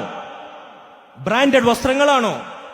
പറ നിങ്ങൾ, എന്താണ് പരലോകത്തേക്കുള്ള ഏകാന്തമായ നമ്മുടെ യാത്രയിലെ പാഥേയം? എന്താണ്? അൽ അമലു സാലിഹ്, അല്ലാഹുവിനെ മാത്രം ലക്ഷ്യമാക്കി സ്വർഗം മോഹിച്ച് നമ്മൾ ചെയ്ത സൽക്കർമ്മങ്ങളാണ്. നിസ്കാരമാണ്, നോമ്പാണ്, ദിക്റാണ്, സ്വലാത്താണ്, നന്മയാണ്. ഒരു മുസ്ലിമായ മനുഷ്യന്റെ മുഖത്ത് നോക്കി ചിരിക്കുന്ന പുഞ്ചിരിയാണ്, സ്വതക്കയാണത്. ഒരു മുസ്ലിമിനെ കണ്ടാൽ നമ്മൾ പറയുന്ന സലാമാണ്, അസ്സലാമു അലൈക്കും വറഹ്മത്തുള്ളാഹി വബറകാതുഹു. ഒരു അസ്തഗ്ഫിറുള്ളയാണ്, സുബ്ഹാനല്ലാഹയാണ്, അൽഹംദുലില്ലയാണ്, അല്ലാഹു അക്ബറാണ്. എത്രമാത്രം നന്മകൾ നമുക്ക് വാരിക്കൂട്ടാൻ സാധിക്കുമോ അതാണ് പരലോകത്തേക്കുള്ള നമ്മുടെ വിഭവങ്ങളും സമ്പാദ്യവും പാതയവും. പക്ഷെ നമ്മളെടുത്ത് അതൊന്നുമില്ല. നമ്മളെടുത്ത് നശിക്കുന്ന ദുനിയാവിന് വേണ്ടിയിട്ടുള്ള അധ്വാനവും അറിവും പ്രവർത്തനവും കളിയും തമാശയും വിനോദവും ചിരിയും സമയം കൊല്ലലും മാത്രമാണ്. പാതയുണ്ട് നമ്മളെടുത്ത്. ആ മരുഭൂമിയുടെ വിജനതയിൽ വിശന്ന് ദാഹിച്ചു വലഞ്ഞ മനുഷ്യന്റെ കയ്യിലുള്ള പാതയം തീർന്നുപോയതുപോലെ പരലോകത്തേക്കുള്ള പാതയമില്ലാതെ ദുനിയാവിൽ ആഖിറത്തിന്റെ വിജനതയിലേക്ക് ഒന്നുമില്ലാതെ സൽക്കർമ്മങ്ങളില്ലാതെ നടന്നു നീങ്ങുകയാണ് നമ്മൾ. ആ മനുഷ്യനെ പോലെയല്ലേ നമ്മൾ? ആ മനുഷ്യനെ പോലെയാണോ നമ്മൾ? പറയും നിങ്ങൾ, ആണോ അല്ലേ? ആണ്. ഇനി ആ മനുഷ്യന്റെ മുമ്പിലേക്ക് ചാടി വന്ന് ഗർജിക്കുന്ന സിംഹം ആരാണ്? ആ സിംഹം മലക്കുൽ മൗത്താണ്. അതെ, മരണം, നമുക്ക് അള്ളാഹു നിശ്ചയിച്ച മരണം, അത് നമ്മിൽ നടപ്പിലാക്കാൻ അള്ളാഹു നമ്മിലേക്ക് നിയോഗിക്കുന്ന മലക്കുൽ മൗത്ത്. ആ മലക്കുൽ മൗത്ത് നമ്മോട് സമ്മതം ചോദിച്ചിട്ടാണോ വരിക? അല്ല, നമ്മളെ വാട്സപ്പിൽ മെസ്സേജ് അയച്ചിട്ട് അപ്പോയിൻമെന്റ് എടുത്തിട്ടാണോ വരിക? നമ്മളെ കോൾ ചെയ്തിട്ടാണോ വരിക? മരുഭൂമിയിൽ സഞ്ചരിക്കുന്ന മനുഷ്യൻ അവിചാരിതമായി ആ മനുഷ്യന്റെ മുമ്പിൽ ചാടി വീണ ഗർജിക്കുന്ന സിംഹത്തിന്റെ രൂപത്തിൽ പെട്ടെന്നൊരു നിമിഷം പൊടുന്നനെ മലക്കുൽ മൗത്ത് നമ്മുടെ മുമ്പിലും പ്രത്യക്ഷപ്പെടും. അല്ലേ? കല്ലാ ഇദാ ബലഗത്തി തറാഖിയ വഖീല മൻ റാഖ് വظن أنه الفراق والتفت الساق بالساق إلى ربك يومئذ المساق. റൂഹ് തൊണ്ടക്കുഴിയിൽ എത്തുന്ന രംഗം നമ്മൾ ഓരോരുത്തരും അനുഭവിക്കുന്ന രംഗമാണ്. നമ്മുടെ ശരീരത്തിലെ റൂഹ് വേർപിരിയുന്ന രംഗം. ആരുണ്ട് മന്ത്രിക്കാനെന്ന് മനുഷ്യൻ ആത്മകഥ നടത്തുന്ന ദിവസം, അവൻ ദുനിയാവിനോട് വിട പറയുന്ന അവന്റെ അവസാന നിമിഷം, എന്റെ വേർപാടാണ്, എന്റെ അവസാനമാണ്, ഞാൻ മരിക്കുകയാണ് എന്ന് മനുഷ്യൻ തിരിച്ചറിയുന്ന രംഗം, അവന്റെ കണങ്കാലും കൂട്ടിപ്പിണിയുന്ന രംഗം, റബ്ബിലേക്കാണ് അവന്റെ മടക്കമെന്നവന് ബോധ്യപ്പെടുന്ന രംഗം. മലക്കുൽ മൗത്ത് നമ്മുടെ മുമ്പിൽ ചാടി വീഴും. ഗർജിക്കുന്ന സിംഹത്തിനെ പോലെയാണത്. മലക്കുൽ മൗത്തിന്റെ രൂപം അങ്ങനെയാണെന്നല്ല, ഒരു ഉപമയാണത്. പ്രതീക്ഷിക്കാതെ നനച്ചിരിക്കുകയാണ് മലക്കുൽ മൗത്ത് നമ്മുടെ റൂഹ് പിടിക്കാൻ വരിക. പക്ഷെ ഈ യാഥാർത്ഥ്യം മറന്നുകൊണ്ട് നമ്മൾ ഓടുകയാണ്. ആ മനുഷ്യൻ ഓടിയ പോലെ ഓടി. മലക്കുൽ മൗത്തിൽ നിന്ന്, മരണത്തിൽ നിന്ന് ഓടിയകന്നാൽ മരിക്കാതിരിക്കാൻ സാധിക്കുമോ? ദുനിയാവിനോട് വിട പറയാതിരിക്കാൻ സാധിക്കുമോ? ഓടി ആ മനുഷ്യനെത്തിയത് എവിടെയാണ്? ആ മഹാ കൊക്കയുടെ വക്കിലാണ്, ആ ഗർത്തത്തിലാണ്. ഏതാണ് ആ കൊക്ക? മരിച്ചു കഴിഞ്ഞാൽ നമ്മൾ ചെന്ന് കിടക്കേണ്ട 6 അടി മണ്ണ് ഖബറാണത്. ആ കൊക്ക. ഖബറിലേക്ക് നോക്കിയപ്പോൾ, ആ ഗർത്തത്തിലേക്ക് നോക്കിയപ്പോൾ ആ മനുഷ്യൻ കണ്ട പത്തി വിടർത്തി വിഷം ചീറ്റിയാടുന്ന സർപ്പങ്ങളുണ്ടല്ലോ, അത് ഖബറിൽ നമ്മൾ അനുഭവിക്കുന്ന ഫിത്നയാണ്. മഹാനായ സഅദ് ഇബ്നു മുആദ് റളിയല്ലാഹു അൻഹു, മഹാനായ സ്വഹാബി, അദ്ദേഹം ഷഹീദായപ്പോൾ അല്ലാഹു സുബ്ഹാനഹു വ തആലയുടെ അർശിന്റെ വലുപ്പം നമ്മൾ നേരത്തെ വിശദീകരിച്ചു. അല്ലാഹുവിന്റെ അർശ് വിറച്ചു എന്നാണ്. അദ്ദേഹത്തിന്റെ ജനാസയിൽ പങ്കെടുക്കാൻ ആകാശലോകത്തുനിന്ന് ഭൂമിയിലേക്ക് 1000 മലക്കുകൾ ഇറങ്ങിയെന്നാണ്. ആ മഹാനായ സഅദ് ഇബ്നു മുആദ് റളിയല്ലാഹു അൻഹു ഖബറിൽ വെച്ചതിന് ശേഷം നബി സല്ലല്ലാഹു അലൈഹി വസല്ലം പറയാണ്, ലൗ നജാ അഹദും മിൻ ദമ്മത്തിൽ ഖബർ ലനജാ സഅദ് ഇബ്നു മുആദ്. ഖബറിന്റെ ഇടുക്കത്തിൽ നിന്ന് ആരെങ്കിലും രക്ഷപ്പെടുമായിരുന്നുവെങ്കിൽ സഅദ് ഇബ്നു മുആദ് റളിയല്ലാഹു അൻഹു രക്ഷപ്പെടുമായിരുന്നു. ഖബറിൽ ഇടുക്കമുണ്ട്, ഖബറിൽ ഇരുട്ടാണ്, അവിടെ എയർ കണ്ടീഷൻ ഇല്ല, മെത്തയില്ല, വിരിപ്പില്ല, തലയിണയില്ല, പുഴുക്കളും ക്ഷുദ്രജീവികളും മണ്ണും ഇരുട്ടും മാത്രമാണ് നമ്മുടെ കൂട്ട്. ആ ഖബറിന്റെ ഫിത്ന, അതിനെ കഥാകാരൻ ഉപമിച്ചത് വിഷം ചീറ്റുന്ന സർപ്പങ്ങളെ പോലെയാണ്. നമ്മൾ ആരെങ്കിലും ആ ഖബറിലേക്ക് പോയി കിടക്കാൻ, ദുനിയാവിൽ ജീവിക്കുന്ന ഒരു ദിവസമെങ്കിലും, ഒരു മണിക്കൂറെങ്കിലും, ഒരു മിനിറ്റെങ്കിലും ഖബറിലൊന്ന് പോയി കിടക്കാൻ നമ്മൾ ആഗ്രഹിക്കും. പറയും നിങ്ങൾ ഉണ്ടോ? കാരണം അത്രയും ഭയാനകമാണ് ഖബറിന്റെ അവസ്ഥ. അള്ളാഹു നമ്മെ ഖബറിന്റെ ഫിത്നകളിൽ നിന്ന് കാത്തുരക്ഷിക്കുമാറാകട്ടെ. ഖബറിലെ ഫിത്ന അത്രയും ഗൗരവമുള്ളതായതുകൊണ്ടാണ് എല്ലാ നിസ്കാരത്തിലും തശഹുദിന്റെ അവസാനത്തിൽ സലാം വീട്ടുന്നതിന് മുമ്പ് ഖബറിന്റെ ഫിത്നയിൽ നിന്ന് രക്ഷ ചോദിക്കാൻ അള്ളാഹുവിന്റെ റസൂൽ സല്ലല്ലാഹു അലൈഹി വസല്ലം നമ്മെ പഠിപ്പിച്ചത്. അല്ലാഹുമ്മ ഇന്നി അഊദു ബിക മിൻ അദാബിൽ ഖബർ എന്ന് നമ്മളോട് അള്ളാഹുവിനോട് രക്ഷ ചോദിക്കാൻ, ഖബർ ശിക്ഷയിൽ നിന്ന് രക്ഷ ചോദിക്കാൻ നബി സല്ലല്ലാഹു അലൈഹി വസല്ലം പഠിപ്പിച്ചിരിക്കുന്നു. അപ്പോൾ ആ സർപ്പങ്ങൾ ഖബറിലെ ഫിത്നയാണ്. ഇനി മനുഷ്യൻ അതിനിടയിൽ തൂങ്ങിയാടിയില്ലേ പിടിവള്ളിയുമേ, അതാണ് അവൻ്റെ ആയുസ്. ആ തൂങ്ങിയാടിയ പിടിവള്ളിയാണ് അവൻ്റെ ആയുസ്. അവൻ്റെ ആയുസ്സിൽ അവൻ തൂങ്ങിയാടുക. അതിനിടക്ക് അതിനെ കടിച്ചു കീറിയ എലികളുണ്ടല്ലോ, അതിന് കൂടുതൽ ബലക്ഷയം സംഭവിച്ച എലികൾ, ആ കറുത്ത വെളുത്ത എലികൾ അവൻ്റെ ജീവിതത്തിൽ അവൻ പിന്നിട്ട രാവും പകലുമാണ്. കറുത്ത എലികൾ രാവുകളാണ്, രാത്രികളാണ്. വെളുത്ത എലികൾ പകലുകളാണ്. ആ കറുത്ത വെളുത്ത എലികളുടെ രൂപത്തിൽ രാവും പകലും നമ്മുടെ ആയുസ് ഇങ്ങനെ കടിച്ച് കാർന്ന് തിന്നുകൊണ്ടിരിക്കുകയാണ്. നമ്മൾ ആയുസ്സാകുന്ന പിടിവള്ളിയിൽ ഇങ്ങനെ തൂങ്ങിയാടുകയാണ്. ഇപ്പോഴും, ഇന്നും, ഈ നിമിഷവും നമ്മൾ തിരിച്ചറിഞ്ഞിട്ടുണ്ടോ യാഥാർത്ഥ്യം? ഓരോ ദിവസവും, ഓരോ മിനിറ്റും, ഓരോ മണിക്കൂറും, ഓരോ ആഴ്ചയും, രാവും പകലും, മാസവും വർഷവും നമ്മുടെ ആയുസ്സിനെ കാർന്നു തിന്നുകൊണ്ടിരിക്കുകയാണ്. നമ്മുടെ ആയുസ് കുറഞ്ഞുകൊണ്ടിരിക്കുകയാണ്. പരലോകത്തേക്ക് നമ്മൾ അടുത്തുകൊണ്ടിരിക്കുകയാണ്. ഖബറിലേക്ക് നമ്മൾ സമീപിച്ചുകൊണ്ടിരിക്കുകയാണ്. ചിന്തിക്കാറുണ്ടോ? നമ്മൾ പറയും, നിങ്ങൾ ചിന്തിക്കാറുണ്ടോ? ആ കറുത്ത വെളുത്തേലികൾ, അതാണ് അവരുടെ അവസ്ഥ. ഇതാണ് നമ്മുടെ ജീവിതം. ഇതിനിടയിലാണ് നമ്മൾ ജീവിക്കുന്നത്. ഈ മനുഷ്യനെ പോലെ ഇതാണ് നമ്മുടെ ജീവിതത്തിന്റെ ഉപമയായി മുൻഗാമികൾ ചിലർ പറഞ്ഞ മഹത്തായ പാഠങ്ങൾ ഉൾക്കൊള്ളുന്ന കഥ. അതുകൊണ്ട് സഹോദരങ്ങളെ, ഇനി നമുക്ക് നമ്മുടെ വിഷയത്തിലേക്ക് വരാം.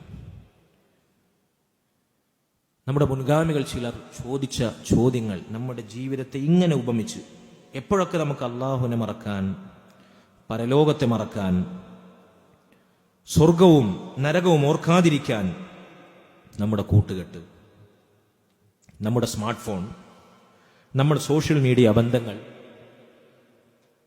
നമ്മൾ ചെയ്യുന്ന തിന്മകൾ, തോന്നിവാസങ്ങൾ, കാണാൻ പാടില്ലാത്ത കാഴ്ചകൾ, മ്യൂസിക് പോലെയുള്ള കേൾക്കാൻ പാടില്ലാത്ത പൈശാചികമായ ഗീതങ്ങൾ, എപ്പോഴൊക്കെ നമ്മുടെ ഈമാനിനെയും ഇസ്ലാമിനെയും കാർന്നു തിന്നുന്നുവോ അപ്പോഴൊക്കെ നമ്മുടെ ജീവിതം ഇങ്ങനെയാണ്.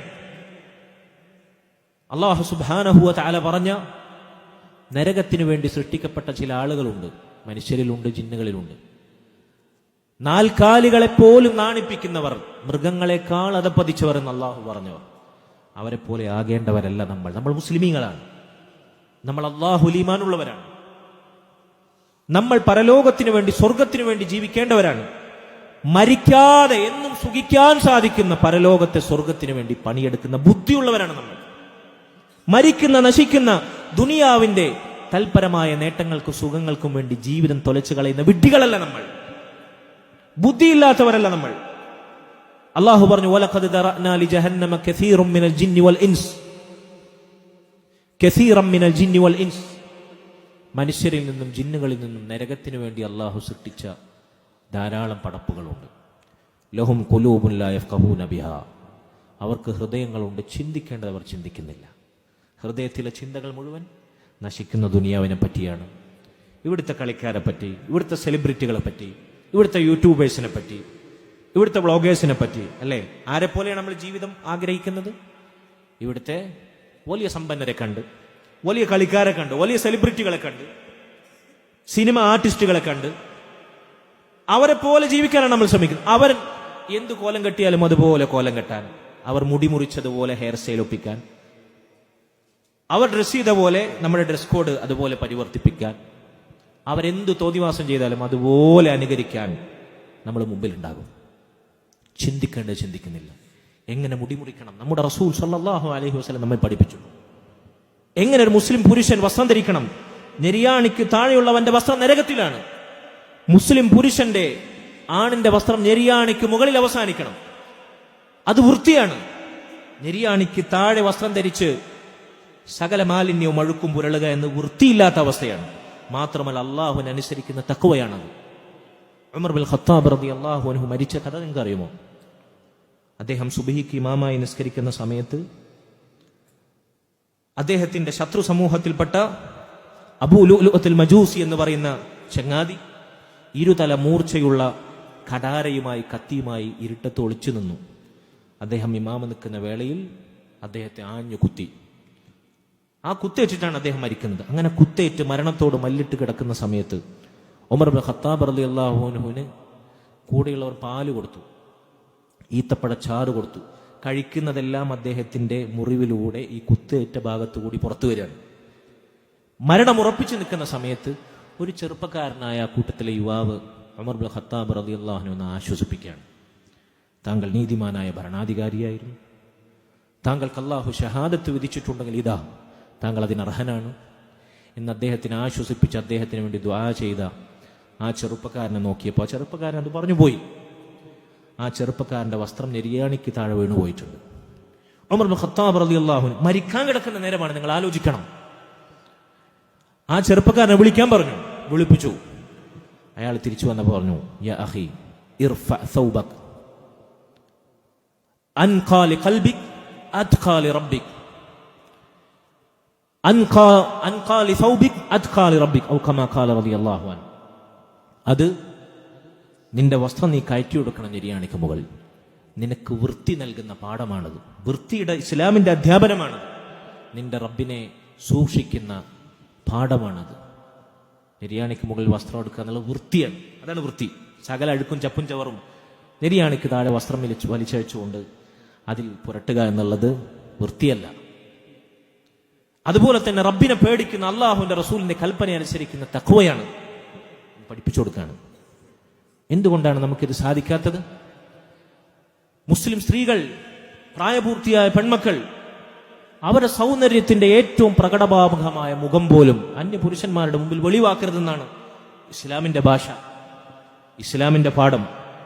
സ്ത്രീകളുടെ മുഖം അന്യപുരുഷനെ ആകർഷിക്കുന്ന, അവർ ആസ്വദിക്കുന്ന അവരുടെ സൗന്ദര്യത്തിന്റെ ഏറ്റവും പ്രകടമായ ഭാവമാണ്. കണ്ണുകൾ കൊണ്ട് പുരുഷന്മാർ വ്യഭിചരിക്കാതിരിക്കാൻ അവരുടെ മുഖസൗന്ദര്യം പോലും പ്രായപൂർത്തിയായ സ്ത്രീകൾ മറച്ചു വെക്കണമെന്നാണ് ഇസ്ലാമിന്റെ പാഠം. സഹോദരങ്ങളെ, എന്തുകൊണ്ടാണ് ഇതൊന്നും നമുക്ക് സാധിക്കാത്തത്? നമ്മൾ ചിന്തിക്കേണ്ടത് ചിന്തിക്കുന്നില്ല. നമ്മൾ കേൾക്കുന്നത് ഇസ്ലാമിന്റെ ശത്രുക്കളുടെ സ്വഭാവവും സംസ്കാരവും പെരുമാറ്റവുമാണ്. സ്ത്രീകൾക്ക് എന്തുകൊണ്ടാണ് ദഹിക്കാത്തത്? അവർ കേൾക്കുന്നത് ഇസ്ലാമിനെതിരെ ശബ്ദിക്കുന്ന കേവലം മുസ്ലിം നാമധാരികളായിട്ടുള്ള അല്ലെങ്കിൽ എക്സ് മുസ്ലിംസ് എന്ന് പറയുന്ന ഫെമിനിസ്റ്റുകളുടെ മന്ത്രമാണ്. സോഷ്യൽ മീഡിയയിൽ തങ്ങളുടെ സൗന്ദര്യം അന്യരുടെ മുമ്പിൽ അഴിഞ്ഞാടുന്ന ആണും പെണ്ണും കെട്ട നപുംസകങ്ങളായ നരകത്തിനു വേണ്ടി പടക്കപ്പെട്ട സ്ത്രീകളുടെ ശബ്ദമാണ്. അഭിനേത്രികളാണ് അവരുടെ മാതൃകകൾ. മഹാന്മാരായ സ്വഹാബത്തിന്റെ ഭാര്യമാർ, അമ്പിയാക്കളുടെ ഭാര്യമാർ, അള്ളാഹുവിന്റെ റസൂലിന്റെ ഭാര്യമാർ, ഉമ്മഹാത്തുൽ മുഅ്മിനീൻ, സ്വർഗത്തിലെ മഹിളാരത്നങ്ങൾ, ഉന്നത വനിതകൾ, അവരുടെ പാഠങ്ങൾ കേൾക്കുന്നില്ല. ഫാത്തിമ റളിയല്ലാഹു അൻഹ പറഞ്ഞത് എന്താണെന്ന് അറിയുമോ? സ്വർഗത്തിലെ സ്ത്രീകളുടെ നേതാവായ നബി സല്ലല്ലാഹു അലൈഹി വസല്ലമയുടെ കരളിന്റെ കഷ്ണം എന്ന് അവിടുന്ന് വിശേഷിപ്പിച്ച അവിടുത്തെ പ്രിയ പുത്രി ഫാത്തിമ റളിയല്ലാഹു അൻഹയോട് ചോദിക്കുകയാണ്, റളിയല്ലാഹു അൻഹയോട്, ഏറ്റവും നല്ല സ്ത്രീകൾ ആരാണ്? ഏറ്റവും നല്ല പെൺമക്കൾ ആരാണ്? ഫാത്തിമ റളിയല്ലാഹു അൻഹ പറയാണ്, പുരുഷന്മാരെ കാണാത്ത പെണ്ണുങ്ങൾ, പുരുഷന്മാർ അന്യപുരുഷരെ കാണാത്ത, അന്യപുരുഷന്മാർ കണ്ടാസ്വദിക്കാത്ത സ്ത്രീകളാണ് ഏറ്റവും നല്ല സ്ത്രീകളെന്ന് സ്ത്രീകളുടെ സ്വർഗത്തിലെ സ്ത്രീകളുടെ നേതാവായ ഫാത്തിമ റളിയല്ലാഹു അൻഹ നമ്മെ കേൾപ്പിക്കുകയാണ്. ഇതുപോലെയുള്ള സ്ത്രീകളാകാൻ നമ്മൾ ആഗ്രഹിക്കാത്ത എന്തുകൊണ്ടാണ്? ലഹും ഖുലൂബുൻ ലാ യഫ്ഖഹൂന ബിഹാ, ഹൃദയങ്ങളുണ്ട്, ചിന്തിക്കേണ്ടത് ചിന്തിക്കുന്നില്ല. വലഹും ആദാനുൻ ലാ യസ്മഊന ബിഹാ, കാതുകളുണ്ട്, കേൾക്കേണ്ടത് കേൾക്കുന്നില്ല. ഖുർആൻ കേൾക്കുന്നില്ല, അള്ളാഹുവിന്റെ റസൂലിന്റെ ഹദീസിന്റെ പാഠങ്ങൾ കേൾക്കുന്നില്ല, നമ്മുടെ മുൻഗാമികളായ സ്വഹാബത്തിന്റെയും സലഫു സാലിഹ്യങ്ങളുടെയും ചരിത്രങ്ങൾ കേൾക്കുന്നില്ല. നമ്മൾ കേൾക്കുന്നത് എന്താണ്? സംഗീതമാണ്. നമ്മൾ കേൾക്കുന്നതാണ് എന്താണ്? സിനിമയുടെ അകമ്പടികളാണ്. നമ്മൾ കേൾക്കുന്നത് എന്താണ്? ഇവിടുത്തെ ദുനിയാവിന് വേണ്ടി ജീവിച്ച് ദുനിയാവിന് വേണ്ടി മരിക്കുന്ന സമ്പന്നരുടെയും കളിക്കാരുടെയും സെലിബ്രിറ്റികളുടെയും ഭൗതികതയുടെയും തോന്നിവാസങ്ങളുടെയും കഥകളാണ് നമ്മൾ കേൾക്കുന്നത്. വലഹും അഅ്യുനുൻ ലാ യുബ്സിറൂന ബിഹാ, അവർക്ക് കണ്ണുകളുണ്ട്, കാണേണ്ടത് അവർ കാണുന്നില്ല. എന്താണ് നമ്മളെ കാഴ്ചകൾ? ഹൃദയത്തെ മലീമസമാക്കുന്ന വൃത്തികേടുകൾ, തോന്നിവാസങ്ങൾ. ഞാൻ വിശദീകരിക്കാതെ തന്നെ നിങ്ങൾക്കറിയാം. ഈ സാധനം ഉണ്ടായാൽ മതി. സ്മാർട്ട് ഫോൺ ആധുനിക കാലഘട്ടത്തിലെ സകല മനുഷ്യരെയും, ചെറിയ കുട്ടികളെ വരെ എന്നല്ല, ചെറുപ്പക്കാരെയല്ല, യുവാക്കളെയല്ല, മുതിർന്ന ആളുകൾ വരെ നശിപ്പിക്കുന്ന, അവരുടെ ദീനും ദുനിയാവും നശിപ്പിക്കുന്ന കൊടും വൈറസാണിത്, ഈ സ്മാർട്ട് ഫോൺ. നമ്മുടെ വിരൽ തുമ്പിൽ നിർബാധം ഒഴുകുന്ന ഇന്റർനെറ്റിൽ നമ്മൾ ആസ്വദിക്കുന്ന എന്തുമേതും നമ്മുടെ വിരൽ തുമ്പിലെത്തുന്ന ഈ മഹാഫിത്തനയുണ്ടല്ലോ, ഇതുകൊണ്ടുള്ള നഷ്ടം, ഏറ്റവും വലിയ നഷ്ടം മുസ്ലിം ഉമ്മത്തിനാണ്. കാരണം മറ്റവർക്ക് പരലോകത്തെക്കുറിച്ച് പറഞ്ഞിട്ട് കാര്യമില്ല. പരലോകത്തിൽ വിശ്വാസമില്ലാത്ത, അള്ളാഹുവിനെ ധിക്കരിക്കുന്ന, റസൂലിനെ അംഗീകരിക്കാത്ത കുഫാറുകളെ കുറിച്ച് പറഞ്ഞിട്ട് എന്ത് കാര്യം? അവരല്ലെങ്കിൽ തന്നെ ളലാലത്തിലാണ്. ഏറ്റവും വലിയ നഷ്ടം മുസ്ലിം ഉമ്മത്തിനാണ്. അള്ളാഹുവിലും റസൂലിലും പരലോകത്തിലും വിശ്വസിക്കുന്ന മുഅ്മിനീങ്ങൾ അവരുടെ ഈമാനും ഇസ്ലാമും നഷ്ടപ്പെടുന്ന രംഗമാണിത്. കണ്ണുണ്ട്, കാണേണ്ടത് കാണുന്നില്ല. അള്ളാഹു നരകത്തിന് വേണ്ടി സൃഷ്ടിച്ചു വെച്ച ആളുകളുടെ വിശേഷനാണ് ഈ പറയുന്നത്. കൽബുണ്ട്, ചിന്തിക്കേണ്ടത് ചിന്തിക്കുന്നില്ല. കാതുണ്ട്, കേൾക്കേണ്ടത് കേൾക്കുന്നില്ല. കണ്ണുണ്ട്, കാണേണ്ടത് കാണുന്നില്ല. എന്നിട്ട് അള്ളാഹു പറയണം, ഉലൈക കൽ അൻആം, അവരാരെ പോലെയാണ്? മൃഗങ്ങളെ പോലെയാണ് അവർ. നാൽക്കാലികളെ പോലെ, 4 കാലും പിന്നിൽ വാലുമുള്ള മൃഗങ്ങളെ പോലെയാണ് അവർ. അള്ളാഹു പറയാണ്. എന്നിട്ട് അള്ളാഹു തിരുത്തി, ബൽഹും അദൽ, അല്ല, മൃഗങ്ങളെക്കാൾ അതപ്പതിച്ചവരാണ് അവർ. കാരണം എന്താ? മൃഗങ്ങൾ അവരെന്തിനാണ് പടച്ചത്? ആ ലക്ഷ്യം അവർ നേടുന്നുണ്ട്, അല്ലേ? മൃഗങ്ങൾ അവരെന്തിനാണ് പടച്ചത്? അവരവരുടെ ഉടമകൾക്ക് വേണ്ടത് ചെയ്തു കൊടുക്കുന്നുണ്ട്. പാല് തരുന്ന പശു പാല് കൊടുക്കുന്നുണ്ട്, ഭാരം വഹിക്കുന്ന മൃഗങ്ങൾ ഭാരം വഹിക്കുന്നുണ്ട്. അവരവരെ സൃഷ്ടിക്കപ്പെട്ട ദൗത്യം അവർ നിർവഹിക്കുന്നുണ്ട്. നമ്മൾ ചെയ്യുന്നതല്ലാത്ത രൂപത്തിൽ അള്ളാഹുവിനെ അവർ ശുക്ർ ചെയ്യുന്നുണ്ട്. പക്ഷേ മനുഷ്യന്മാർ ആ മൃഗങ്ങളുടെ പോലും നിലവാരമില്ലാത്ത അവസ്ഥയിലേക്ക് അതപ്പതിക്കും. മൃഗങ്ങളെപ്പോലും നാണിപ്പിക്കുന്ന വൃത്തികേടുകൾ ഇന്ന് മനുഷ്യരിൽ നിന്ന് കേൾക്കുകയാണ്. ആണിനാണ് മതി, പെണ്ണിന് പെണ്ണ് മതി വിവാഹം കഴിക്കാൻ. അതല്ല, മൃഗം മതി എന്ന് പറയുന്നവരുണ്ട്. മയ്യത്ത് മതി, ഉമ്മയായാലും പ്രശ്നമില്ല, രക്തബന്ധുക്കളായാലും പ്രശ്നമില്ല, ഭാര്യയും ഭർത്താവിനും പോലെ ജീവിക്കാൻ. ഈ പുഴുത്തു നാറുന്ന മൃഗങ്ങളെപ്പോലും നാണിപ്പിക്കുന്ന ചീഞ്ഞ സംസ്കാരവും ചിന്തകളും നാവിലൂടെ പറയാൻ മുസ്ലിം ഉമ്മത്തിലെ ആധുനിക കാലഘട്ടത്തിലെ ചെറുപ്പക്കാർക്കും വിദ്യാർത്ഥികൾക്കും മടിയില്ലാതെ പോയി. മൃഗങ്ങളെപ്പോലെ അഴിച്ചുവിടണം, അതാണ് സ്വാതന്ത്ര്യം എന്നാണ് പറഞ്ഞുകൊണ്ടിരിക്കുന്നത്. മൃഗങ്ങളെക്കാൾ അതപ്പതിക്കുന്ന അവസ്ഥയിലെത്തി. നരകത്തിന് വേണ്ടി അള്ളാഹു പടച്ചവരവസ്ഥയാണ്. നമ്മൾ ഇതുപോലെയാവരുത്. എന്താണ് നമ്മൾ കാണുന്നത്? എന്താണ് നമ്മൾ കേൾക്കുന്നത്? എന്താണ് നമ്മൾ ചിന്തിക്കുന്നത്? എന്താണ് നമ്മുടെ മനസ്സിൽ സ്ഥാനം പിടിച്ചത് എന്ന് നമ്മൾ പരിശോധിച്ചുകൊണ്ടിരിക്കുന്നു. ഞാൻ അവസാനിപ്പിക്കുകയാണ്. നമ്മുടെ മുൻഗാമികളിൽപ്പെട്ട സലഫ് സ്വാലിഹ്യങ്ങളിൽപ്പെട്ട അള്ളാഹുവിൻ്റെ റസൂലിൽ നിന്ന് ദീൻ പഠിച്ച സ്വഹാബത്ത്, ആ സ്വഹാബത്തിൽ നിന്ന് ദീൻ പഠിച്ചവരാരാണ്? താബിഈങ്ങൾ. അവരിൽ നിന്ന് ദീൻ പഠിച്ചവരാരാണ്? താബിഉ താബിഈങ്ങൾ. ഇവരാണ് ഖുർആനും ഹദീസും അതാദ്യം കേട്ടവർ, അതനുസരിച്ച് പ്രവർത്തിച്ചവർ. ഖുർആനിൻ്റെയും സുന്നത്തിൻ്റെയും പ്രൈമറി ഓഡിയൻസ് ഇവരാണ്. അവർ മനസ്സിലാക്കിയതുപോലെ നമ്മൾ ദീൻ മനസ്സിലാക്കേണ്ടത്. അവർ ജീവിച്ചതുപോലെയാണ് നമ്മൾ ജീവിക്കേണ്ടത്. അവരെ പറ്റിയാണ് അള്ളാഹുവിൻ്റെ റസൂൽ ഉത്തമർ, ഏറ്റവും ശ്രേഷ്ഠർ എന്ന് വിശേഷിപ്പിച്ചത്. അവരിൽ 2 കൂട്ടുകാർ പരസ്പരം കണ്ടുമുട്ടിയാൽ, 2 സഹോദരങ്ങൾ പരസ്പരം കണ്ടുമുട്ടിയാൽ, നമ്മൾ കുറേ കാലങ്ങൾക്ക് ശേഷം കണ്ടുമുട്ടുമ്പോൾ, അതല്ല നമ്മുടെ ഡെയിലി ലൈഫിൽ തന്നെ നമ്മളെ ഫ്രണ്ട്സിനെ കണ്ടുമുട്ടുമ്പോൾ നമ്മൾ പലതും ചോദിക്കാറുണ്ട് അല്ലേ? പല വിശേഷങ്ങളും അന്വേഷിക്കാറുണ്ട്, പല കാര്യങ്ങളും ഡിസ്കസ് ചെയ്യാറുണ്ട്. പക്ഷെ നമ്മുടെ മുൻഗാമികൾ അവരെന്തായിരുന്നു ചർച്ച ചെയ്തിരുന്നത്, അവരെന്തായിരുന്നു ചോദിച്ചിരുന്നത് എന്നതിനൊരു ഉദാഹരണമാണിത്. ഇത് പറഞ്ഞുകൊണ്ട് ഞാൻ അവസാനിപ്പിക്കാം. അവർ പരസ്പരം കണ്ടുമുട്ടിക്കഴിഞ്ഞാൽ തൻ്റെ സഹോദരനോട് ചോദിക്കുന്ന ഒന്നാമത്തെ ചോദ്യം, അവർ ചിലർ, എല്ലാവരും എന്നല്ല, അവർ ചിലർ, പലരും പല ചോദ്യങ്ങളും ഈ സമാനമായ നിങ്ങളിനി കേൾക്കാൻ പോകുന്ന രൂപത്തിൽ ചോദിക്കാറുണ്ട്. പക്ഷേ അതിൽ പ്രധാനപ്പെട്ട ചിലത് മാത്രമാണ് ഞാൻ നിങ്ങളോട് പറയുന്നത്. ഒന്നാമത്തെ ചോദ്യം, സഹോദര, നിന്റെ ഇപ്പോഴത്തെ അവസ്ഥയിൽ നീ മരിക്കാൻ ആഗ്രഹിക്കുന്നു. നമ്മൾ എന്തായിരിക്കും ചോദിക്കുക? എടാ, ഇന്നലത്തെ കളി എന്തായി? ആരാ ജയിച്ച്? അല്ലേ? നമുക്ക് പറയാനുള്ള കളിയെക്കുറിച്ചായിരിക്കും. അതല്ലെങ്കിൽ സോഷ്യൽ മീഡിയയിൽ വൈറലായ എന്തെങ്കിലും സംഭവത്തെക്കുറിച്ചായിരിക്കും. എന്നെക്കാൾ നിങ്ങൾക്കറിയാം, അതുകൊണ്ട് ഞാനത് പറയുന്നില്ല. നമ്മുടെ ചർച്ചകൾ എന്തായിരിക്കും? നിങ്ങളൊന്ന് ആലോചിച്ചാൽ മതി. നമ്മുടെ മുൻഗാമികൾ ജീവിച്ചിരിക്കവേ സ്വർഗത്തിലാണ് എന്ന് അള്ളാഹുവിൻ്റെ റസൂൽ സ്വല്ലല്ലാഹു അലൈഹി വസല്ലമയുടെ നാവ് കൊണ്ട് അള്ളാഹു സർട്ടിഫിക്കേഷൻ നൽകിയവർ, അവർ ചോദിച്ചിരുന്ന ചോദ്യങ്ങൾ എന്താണ്? നീ ഈ അവസ്ഥയിൽ മരിക്കാൻ ആഗ്രഹിക്കുന്നുണ്ടോ? അപ്പോൾ അപ്പുറത്തുള്ള ആൾ പറയും, ഇല്ല, ഞാൻ ആഗ്രഹിക്കുന്നില്ല. ഫഹൽ അറൽത അലൈഹ തൗബതൻ മിൻ ഗൈരി തസ്വീഫ്. നീ മരിക്കാൻ ആഗ്രഹിക്കാത്തത് നിന്റെ ജീവിതത്തിൽ എന്തെങ്കിലും പിഴവുകൾ സംഭവിച്ചിട്ടുണ്ടായിരിക്കും, അതുകൊണ്ടായിരിക്കുമല്ലോ. നിന്റെ ജീവിതത്തിലെ കുറവുകൾ പരിഹരിക്കാൻ നീ അള്ളാഹുവിനോട് തൗബ ചെയ്തിട്ടുണ്ടോ? അള്ളാഹുവിനോട് ഏറ്റുപറഞ്ഞ് പൊറുക്കലിനെ ചോദിച്ച് നീ തൗബ ചെയ്തിട്ടുണ്ടോ മടിക്കാതെ? അപ്പോൾ അവർ പറയില്ല, ഇല്ല.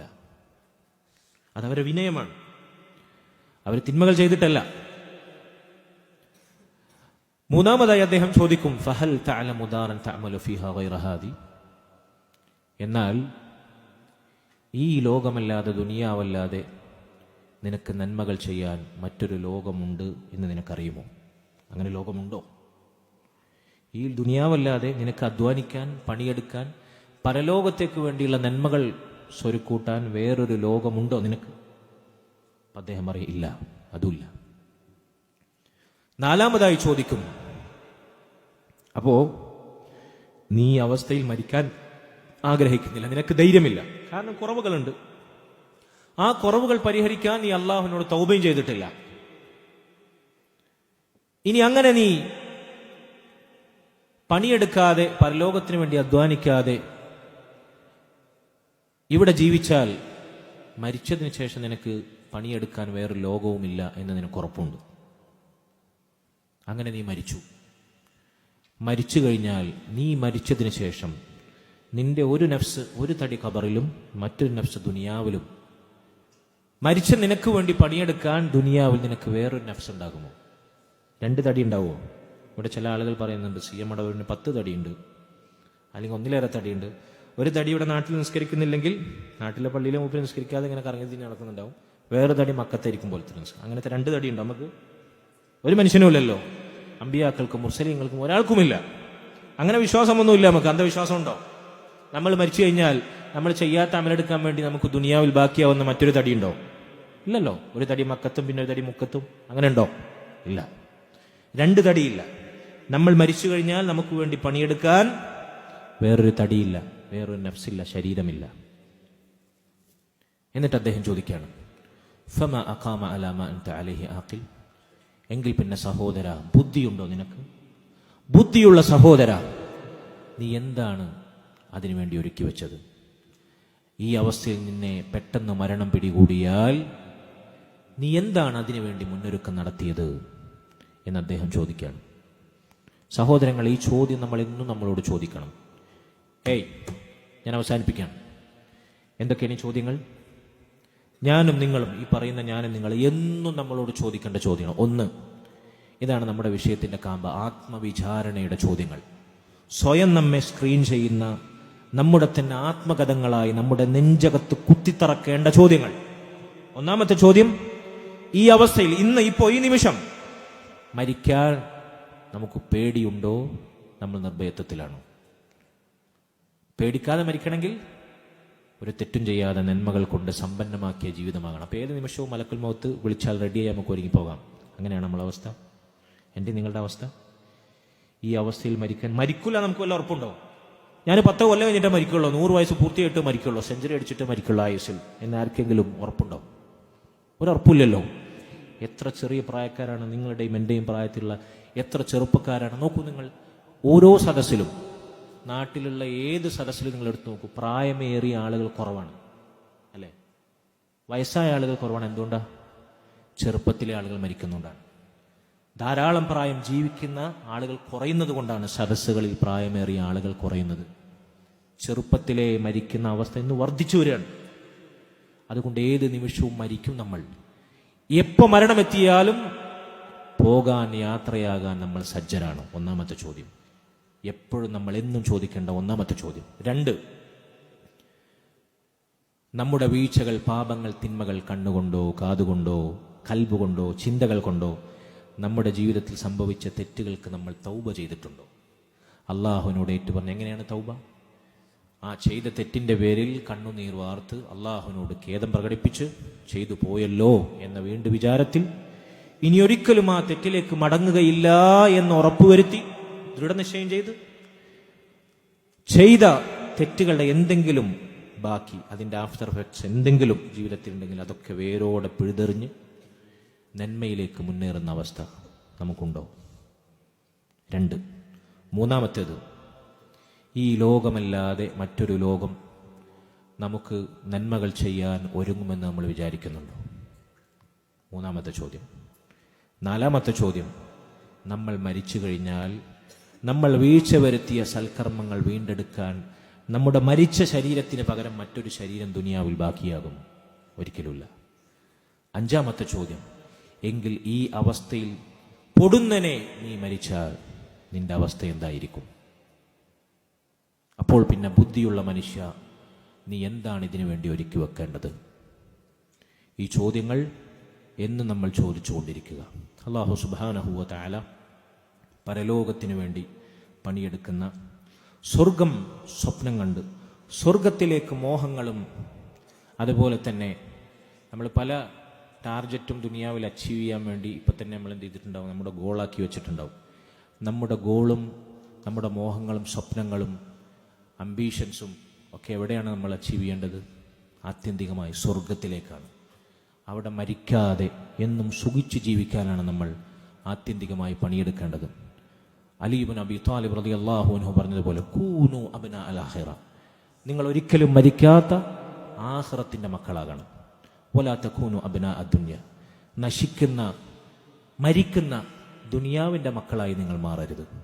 അൽ യൗമ അമലുൻ വലാ ഹിസാബുൻ, ഇന്നാണ് നമുക്ക് പരലോകത്തേക്ക് വേണ്ടി പണിയെടുക്കാനുള്ള അവസരം. ഇന്നിവിടെ വിചാരണയില്ല. ഗദൻ ഹിസാബുൻ വലാ അമലു, നാളെ പരലോകത്ത് വിചാരണയാണ്. അവിടെ നമുക്ക് പണിയെടുക്കാൻ, സൽക്കർമ്മങ്ങൾ അനുഷ്ഠിക്കാൻ അവസരമില്ല. അല്ലാഹു സുബ്ഹാനഹു വ തആല ദുനിയാവിൽ പരലോകത്തിനു വേണ്ടി സ്വർഗം മോഹിച്ച് ജീവിച്ച് അധ്വാനിച്ച് പണിയെടുത്ത് കുടുംബത്തോടൊപ്പം വേണ്ടപ്പെട്ടവരോടൊപ്പം അള്ളാഹുവിൻ്റെ ദീൻ മുറുകെ പിടിച്ച് ജീവിച്ച് അഷ്ഹദു അല്ലാ ഇലാഹ ഇല്ലല്ലാഹു അഷ്ഹദു അന്ന മുഹമ്മദ് റസൂലുള്ളാഹി എന്ന കലിമത്തു ഷഹാദ ഉരുവിട്ട് അള്ളാഹുവിനെ സ്വർഗത്തിൽ കണ്ടുമുട്ടുന്ന, കുടുംബത്തോടൊപ്പം നശിക്കാത്ത മരിക്കാത്ത സ്വർഗത്തിൽ എന്നും സുഖങ്ങൾ മാത്രം അനുഭവിച്ചുകൊണ്ട് ജീവിക്കാൻ നമുക്ക് തൗഫീഖ് നൽകുമാറാകട്ടെ. വസല്ലല്ലാഹു വസല്ലം വബാറക അലാ നബീന മുഹമ്മദ് വഅലാ ആലിഹി വസഹ്ബിഹി അജ്മഈൻ. സുബ്ഹാനകല്ലാഹുമ്മ വബിഹംദിക അഷ്ഹദു അൻ ലാ ഇലാഹ ഇല്ലാ അൻത അസ്തഗ്ഫിറുക വഅതൂബു ഇലൈക്. വസ്സലാമു അലൈക്കും വറഹ്മത്തുള്ളാഹി